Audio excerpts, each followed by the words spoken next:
So we've recorded one on a bank holiday weekend, and if you're listening to this, you'll be listening to it on the last bank holiday of May, while we're out filming some very exciting content that we'll share with you. If you want to see it, of course, you've got to like, subscribe, download, do all the rest of it. But in the meantime, cue the music.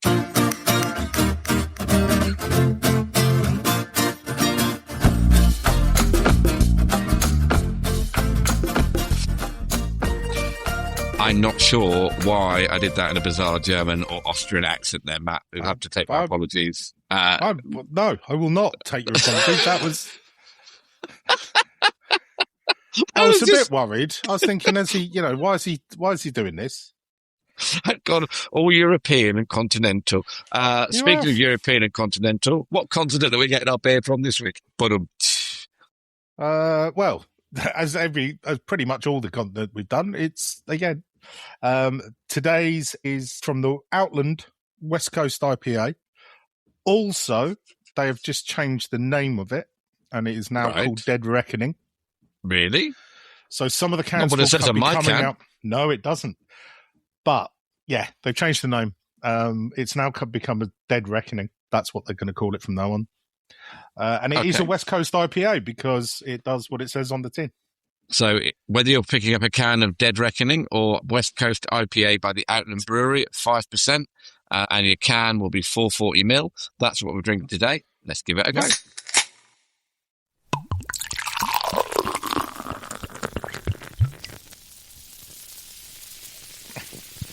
So,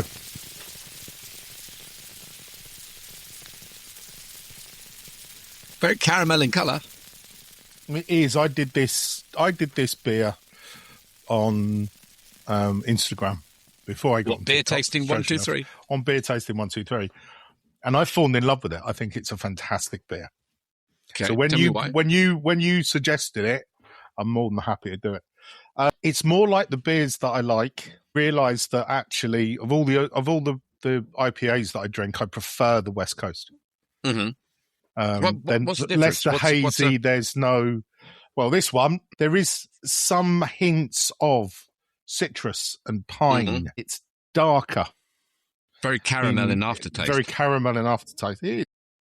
It's got the malt in it, so you can taste the malt in it. That's what the caramel is. It's a drier beer, so that hop gives you a dry taste.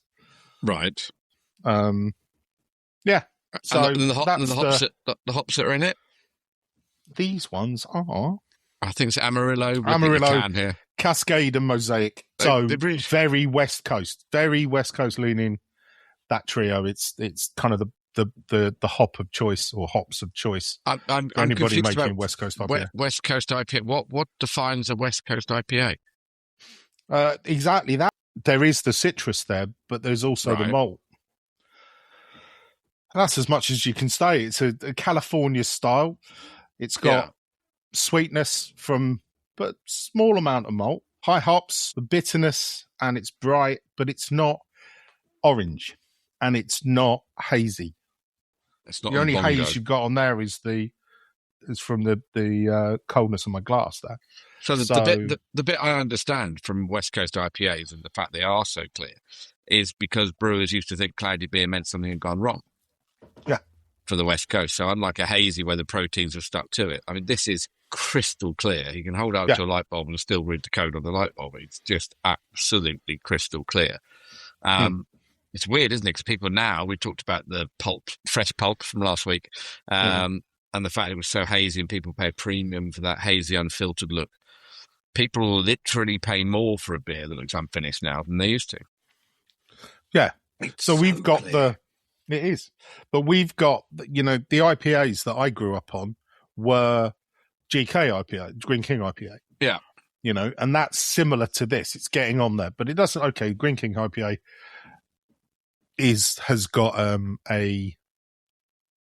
hasn't got the citrus and all of that, because when you're looking at places like California, that's where their hops, and that's the kind of taste they've got. They've got the citrus, they've got the fruit tastes, they've got that tropically kind of beer. Whereas, if you're brewing in Bury St Edmunds, you don't really have that amount of beer. But the hops are different, and the hops that they use are different. So, but it gives me that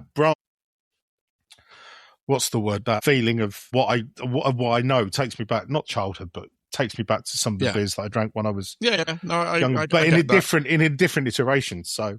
Yeah, it's got that freshness and modernity of a West Coast IPA, of that citrus and the hops that it almost feels harking back. And we always seem to use Bass, and we need to come up with something better than that. But for people of our age, Bass beer, when you have Bass beer shandy as well, of End in the Corner Shop, Bass beer was the one we sort of think of when we're thinking about bitters from our original sort of childhood. So for me, it wasn't so much Bass. Obviously I've drunk Bass, but not a huge amount of it. For me, it was London Pride. Yeah, that was the bitter that I kind of my beer of preference for a long time. If I walked into a bar, it would be London Pride because I really liked it. I remember serving Ruddles and Directors that are now I think they're both owned by Charles Wells now, but originally they were Whitbread. To me, to be fair, actually probably wasn't Bass until I moved up to Birmingham for some work, but it was more 6X from Wadworth that had been going for years, and it was there from Devices, and again, great brewery tour. Is that sort of, so we'll call it Bass, but maybe we should call it 6X or London Pride or something else in the future. It's a really meaty, full-bodied drink. It's really good. I'm really, really surprised. That's why I completely, when I started, my wife said the other day, she said, you've got one of, she knew we were doing this. So she said, you've got one in the fridge. So do you want to get yourself another one? And then a company or whichever shop I shop with was doing it 4 for 3. Yeah. So I bought 4. I find this quite easy to drink. It's probably a little bit strong, I might say. 5%. 5%. So you're not going to drink too many of them, really. 4 maybe, 4 or 5 possibly. No, and we talk about this regularly, about this being a community, and the fact that our opinion is not and should never ever be the be all and end all, because everyone has their own personal taste in what they like and the rest of it. This one isn't trying to be trendy. It almost feels like it's trying to. I get confused with NEIPAs and dual-IPAs and all the other things that end in IPA. Yeah. It's not trying to be trendy. It's trying to remind me of what an IPA used to be. Have we all forgotten what they should taste like? Because we're mixed up with hazies and hazy janes and neck oils and Metroland and Jaipurs and all the rest of it. This tastes how I think an IPA should taste. Yeah. That's for me. It's a West Coast IPA. That's the kind of beer that they're producing. Obviously, it's produced in the UK, or it's by a brewery that they call it Outland, right? But it's actually Badger Brewery.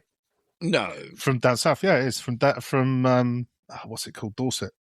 Yeah, owned by Hall and Woodhouse. But it is the Badger Brewery. Some fantastic pubs, Hall and Woodhouse down the south coast. Yeah, there's one in Warsash, the Talisman, that's just brilliant. Really, really good food, and some fantastic beers there on tap there. So they kind of they wanted to do something a bit different. I thought it was slightly different to that. I thought that Outland was contracted or contract brewed to Hall and Woodhouse or Badger Brewery, that wasn't part of the same stable, but misunderstood that. They're not. Yes and no, they are. They're owned. I believe they're owned wholly by the Badger Brewery, but they were set up as an independent to do this kind of beer. They've got a couple of beers in their stable, but I think by reading my research and it was set up only for. This may amaze you, but we do research for each episode. Yeah, not a lot. Not a lot.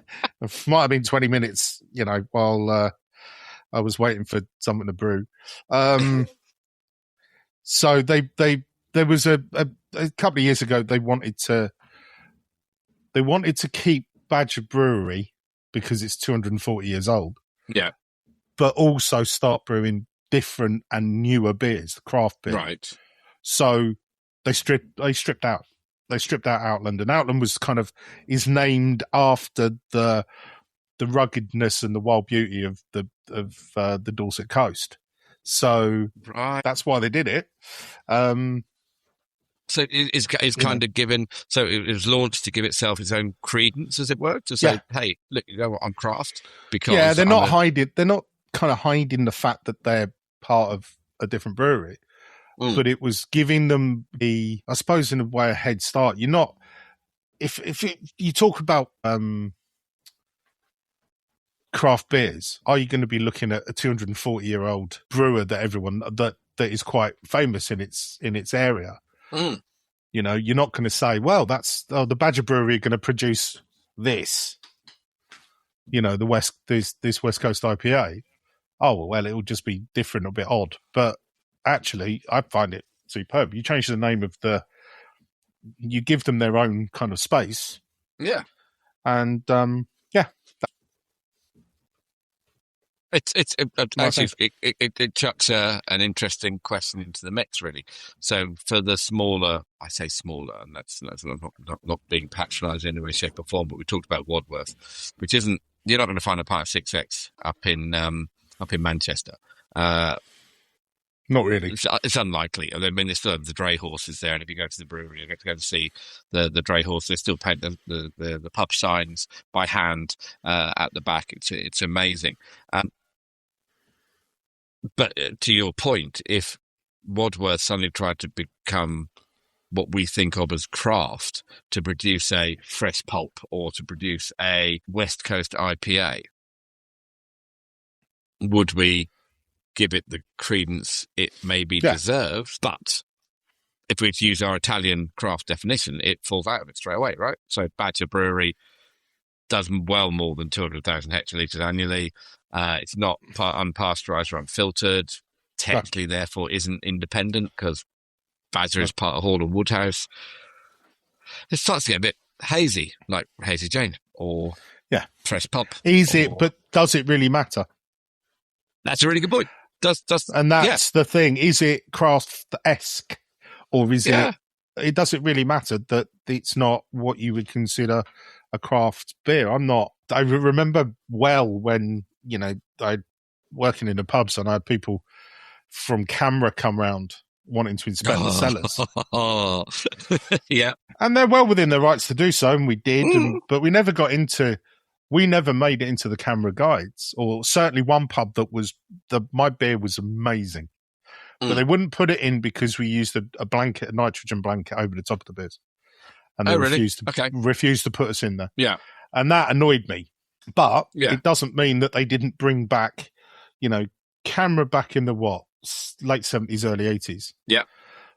They were the ones who led the foundation for this kind of beer, this kind of brewing. Yeah. Because in the UK, we'd gone down to some very shady paths, in a way, of some of the beers that were being brewed, you know, Watney's Red Barrel and a couple of others, Courage Double Diamond and all of that. It was all that weird pasteurized, you know, homogenous beer. Whereas, you know, they campaigned so often for real beer to be served and have a standard. And okay, we've still not got a standard by law for craft beer, but people understand what's Do you think it's important? Do you think it's something we should think about? Yeah, maybe we should. Maybe there should be, but it would kind of exclude certain beers. So it could exclude this. Yeah. If you feel that, you know, but why does it have to be independent? If it's done with knowledge and care and brewed for less than, it's not done on an industrial scale. It's not made by robots. Yeah. Yeah. Then, you know, you've still got a head brewer. You've still got person coming in every day to check the beers. You're not. I think when the Italians did it, the one that impressed me the most was that it has to be under a certain amount of beer produced. because it That makes sense. changes the way you brew. Because you almost by definition it becomes industrial.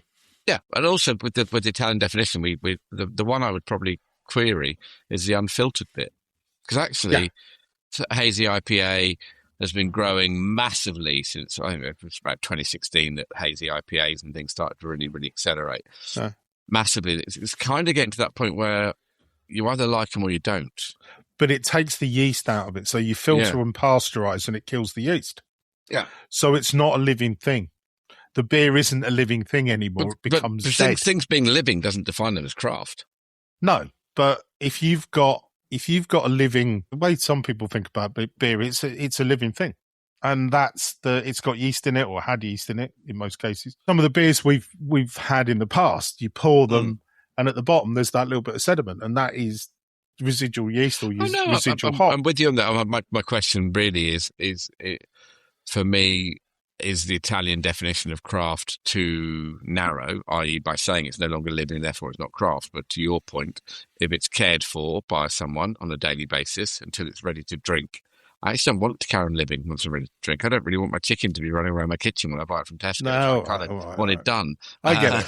I know what you mean.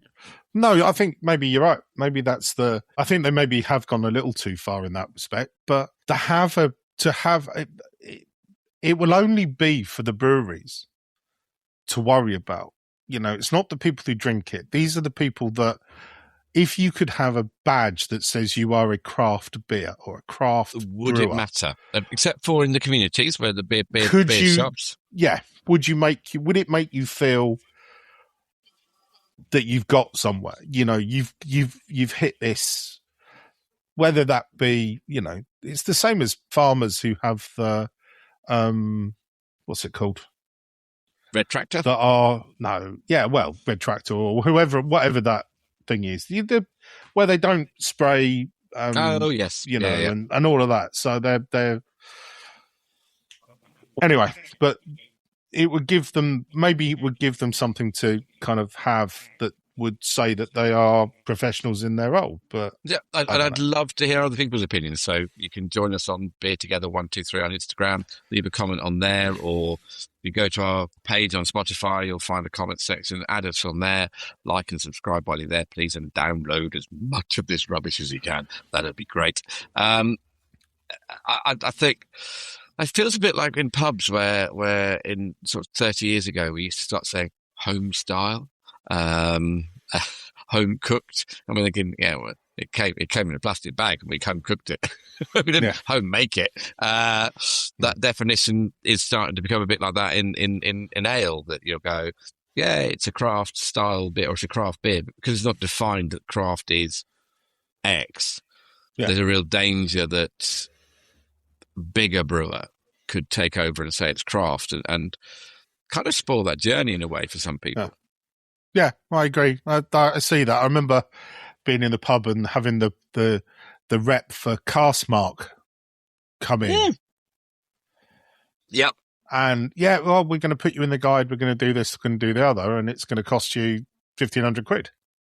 Yeah. I'm like, well, thank you very much. We don't need your plaque on the wall for £1,500. People who come in here know that the beer's good and the food's amazing. But that's what it was about. That's what I worry. That with the craft ale, without it having a definition, that's what it could be. Yeah, I used to love working around a pub called the Old Ship in Lyon, the Solent, between Southampton and Portsmouth, where when I took it over, we didn't really have a craft ale following, but we put some beers on. And every month I get to choose or decide what beers I had coming up, and getting the locals involved and saying, what do you want, what to try? So because it's on the south coast, we had to have 6X on there permanently. Yeah. And we had to have Ringwood Best on there as well. And then the other two would alternate between people going, oh, wow, I haven't tried that. That's a new brewer, that's an old brewer. They'd either choose from the brewery they trusted, to your point, or they'd go, you know what, I've heard great things about it. But very, very rarely would the word craft be the reason why people would choose things. Then, that was 20 years ago. Now, different market, I think. Very different market. Yeah, we haven't talked about food, to be fair. We've been reveling in the glory of West Coast IPA and moaning about life in general. food pairings. And I do worry that actually we talk about beer. Beer is limited slightly to what sort of categories it can fit into. And I think, well, I'll go with a burger because that's the easy thing to do. That's why pubs sell loads of burgers, right? Yeah. What's it going to go with? It's probably should just start getting a bit more precise on what sort of thing. So, if we say the burger, is it a smash burger? Actually, is it a double patty? Actually, it is burgers. Because again, sorry, strangely enough, later. But something if you've got something that's fatty, doesn't matter what it is, not burgers as such, but it takes the bitterness away. So the fat takes the bitterness away, and then what you get through is the citrus. So more so than a hazy? Even more so. Yeah, because the hazy is more proteins. This is bitterer. This is much more bitter than a is that a word? Bitterer. Not a right word. No, but I've not pulled you up on some of the egregious, egregious damage you've done at the English language in the last 20 minutes. All right. So I'll edit those out. So, but yeah, that's the point. This is bitter. This is a lot more bitter than any of the others, and the bitterness comes from the hop. It'll fight better, right? Than other things. I guess I said a couple of weeks ago that the milk stout was like an arm around your shoulder at the end of the night. Time to put your pajamas on. To that point, a hazy IPA cuddles your food, whereas this one argues with it and wins. It kind of goes, you know what? I'm having you. I'll take you and your mates and your cheddar cheese on. Come on. But they complement each other. They do complement each other with and as I say, it brings the fat of any food, brings the sweetness and the hops or the fruit out in it. Yeah. So, yeah, it would be a burger, but also things like sausages. So a barbecue. This would be good with a barbecue. You're right. Caramelized onions. You love an onion. I do. Caramelized onions, yeah. Mature cheddar, fried chicken, any of those. Yeah, so it's not about. You said, I think I'm trying to remember the beer we're talking about, but you said it complemented and went along with and improved the food rather than the drink stood on its own 2 feet. I'll go back to it. I think this would stand there and go, hey, you're drinking West Coast IPA and enjoying a burger, and we're two mates going out together rather than a couple that have been sat there together for 50 years enjoying each other's company, but nothing special. Choose your fighter. We do this every week. And this is a challenge. So we rank it on 3 things. If you dropped into this episode as the first one, good luck. Thank you. There are some other better ones. Go back in time. There'll be some better ones. Go forward in time. But we are here right now. So we choose it on flavour, which is how full and rounded that flavour is. We talk about drinkability. So we talk about whether I could have more than one of it or Matt could have more than 2 of them. And we talk about occasions. So when would it be best befit? So we talk about milk stout. We talk about Theakston's milk stout a while back. Fairly narrow definition of when it would go well with, which is primarily chocolate fudge cake. Yeah, and that was it. Pudding. Dessert. Pudding. Never having a pudding, I want to go to bed. Theakston's milk stout. So let's start off. Our current incumbent, and it has been now for 4 weeks, is Neck Oil by the Beavertown Brewery. Flavour. Give me your thoughts. Absolutely wipes the floor with it. It really does. For me, it's got the bitterness, it's got the fruit, but it's in abeyance. It's behind. So really, you like the word abeyance, which I love it. Yeah, the fruit is really understated in this one. Again, we are having this a week after having fresh pulp by the Buxton Brewery. It's just a little bit of citrus. It's more subtle than a fruit cocktail. It isn't a kick in the trousers. Which the last one was an absolute fruit. Well, I stop it. I thought it looked like something completely different, but that was a different matter. So I'm with you on this one. We're not having the explicit button on this one, are we? On this one, no. The flavour is back to those malts coming through at the end. So the hops give you the flavour initially, and then they give you a sort of a astringent, not the right word. Stringent taste of was stringent. taste afterwards. This one gives you that lovely malty caramel for me. I get a load. It's like I've had a creme bitterness brulee on the back end, and there's a bitterness on the back end. Yeah, that which then sugar, kind of clears the palate almost. Yeah, it's really good. So I'm with you. I think if we said Necco was 7.5, I think this is an 8.5. I think it's a whole jump ahead again. It's clean, it's punchy, it's no nonsense. It's a beer. It's like someone, people get dressed up for a night out. It's wearing jeans and a shirt and going, you know what I am? I'm a fucking beer. Oops, yeah, I'm a beer. There we go. Oh, you've done it now. Damn it. The second one's drinkability, which is about when you'd have it, when it fit into not an everyday drinking program. That sounds like something that Alcoholics Anonymous would take us up on. Yeah. But when it fit into a number of different circumstances. Drinkability is about having more occasionality, is that one.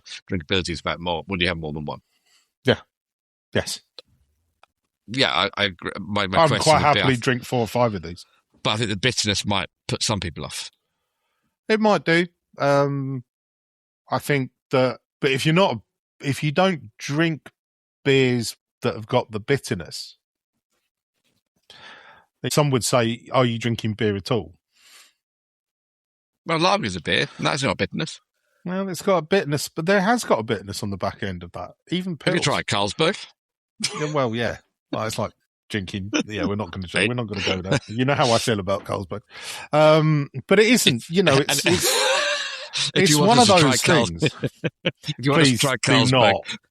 Yeah, I will. I'll tell you what, I'll try Carlsberg, but then I'm blocking you. And the button will very much be explicit button will be on. Explicit button will be on. Yeah. No, I don't know. It's been, do you know what? It's probably been 30 years or more since I drank Carlsberg. Yeah. Because lagers, when I was first in the pubs, they were poor. I mean, Foster's, Carlsberg, they were ones that they were just bland. We had so I started drinking for a while. Yeah, again, Carling Premier, which is Carling through a Guinness. Carling, yeah, exactly. Just no. Bad. Or the one, or they were the iced ones, and you were like, oh, really? They just had even less. They were even blander. But so I probably started drinking more bitters at that point, and other things. So there were times when I used to drink Budweiser or Michelob or Michelob, Rolling Rock, and Rolling again, none Rock. of them have got any taste. But then kind of went onto the bitters, so kind of ruined my palate for anything that was at all not bitter. And then over the years found IPAs and hazies and NEIPAs, and they're kind of what I'm drinking them because they've got taste and they've got taste. You also know that years ago I had cancer and had quite a serious amount of chemo, and that wrecked my taste buds for a long time. Couldn't taste anything. So I gave you loads of rubbish beers at that point. You loved them all. No, I could drink anything. It was great. It just tastes like they all taste like water. I gave you water and told you it was beer at one point until you fall over. But so you needed big punchy tastes. That's what I was trying to say. You need the big punchy taste to come through. So when you are drinking certain lagers or certain beers, that's for me anyway. We've vanished off on a tangent because we were doing Tuesday Fighter. So flavour we'd already chosen. The Outland West Coast IPA or Dead Reckoning, I think you said it was called. Dead Reckoning. Drinkability is about how many you can have. It's not how many you can have. When do you? No, that's occasionality. Could you have another one afterwards? Good shout. If Let's it wasn't that way. Yeah. If it wasn't for the fact that you're going to fall over. Well, I think it's very sessionable for the style of beer. It's very sessionable. I could have 2 or 3 of these doing a quiz, or sat in a pub garden with you, or having a roast dinner, or any of those things. I'd have, if I wasn't dry beer, obviously, I'd have 2 or 3 of these, and I'd go, you know what? Yeah, good. We have to make sure that drinkability isn't confused with getting absolutely rat-ass and having a whole evening out, which I think maybe neck oil fits more into that category. Yeah, it does. So for me, it's 50-50 on this one. I'd probably go drinkability. Would I want to sit there for a couple of hours with you having a natter and solving the world's woes? I'd be drinking West Coast IPA. Yeah, would this slow our drinking down? I think it would, because I think it's more complex. Would it slow You can wave, shake your head all you like. The fact is, it's more complex. It's a lot more complex taste. But would it slow me down? Let's say to the 440 or two of the little. Well, what I've got in my head is I finished that can, and I'm thinking I really would like one more. Yeah, I'm eking it out. If that's a drink, I've got another one. Maybe I've got another 4 downstairs as well. If we brought drinkability as being do I want another one straight after, which might actually be the best definition we've got rather than sheer quantity. Yeah. Yes, I want another one. Do I always want another one after my first pint of Neckel? Not always. Sometimes I kind of go, you know what?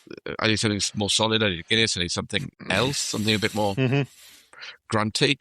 So on drinkability, I'm going to go West Coast IPA. Okay, and the final was occasionality. So where are there more occasions? Is it a post-work pint? Is it a pub garden pint? Tick. Is it a sitting at barbecue home watching EastEnders, which neither of us do, but I've referenced it twice, so let's kick on with it. Tick. Is it a barbecue? Tick. So is neck oil. Yeah, I think it's a score draw. I think it's a score draw with both of them. So if we're score drawing occasionality between neck oil and West Coast IPA, and remember we put neck oil at like 9 out of 10, so that means this is 9 out of 10. We're currently deposing the champion and appointing a brand new one. And do you know what? When I saw those 3 beers that you suggested we do over the last 3 weeks, that's when I knew that we would take neck oil out, because it is such a good beer. This West Coast is or Dead Reckoning is an absolute blinder. So is it a case of we have overcomplicated, not we, but the industry has overcomplicated IPAs, and actually a good, proper IPA will rule the roost day in, day out? Or it's the right time, right place for Outland and Badger Brewery? Yeah, I don't know. I think NEIPAs are a different. They're a different breed. They're a different drink. Yeah. So there are some brilliant NEIPAs out in the market. We just haven't tasted them here. I've tasted them in the past, but not and picked them apart and debated them. But whereas you've got this beer, I really like it. I like it. I like it as a beer, and it really surprised me. With the first time I tasted it, I was like, "Wow, I like this. This is nice." Yeah. And you can go back and listen and watch me do. Actually, the first taste I've ever had was on. I opened it, drank it, and you can see my little eyes go bonk. On Instagram, beer tasting 123. Absolutely, exactly, absolutely. Well, it's been another episode where we've told you stories, told you more about our personal lives. Hope you join our community. If you do like to listen to this, please subscribe, download, do all the rest of it. Join us on our 2 channels, Beer Together 123 and Beer Tasting 123. Be fab to hear your thoughts and opinions on Outland, West Coast IPA or Dead Reckoning. But for now, his name is Matt. And he's Elton. And together, we're Beer Together. We'll see you really soon.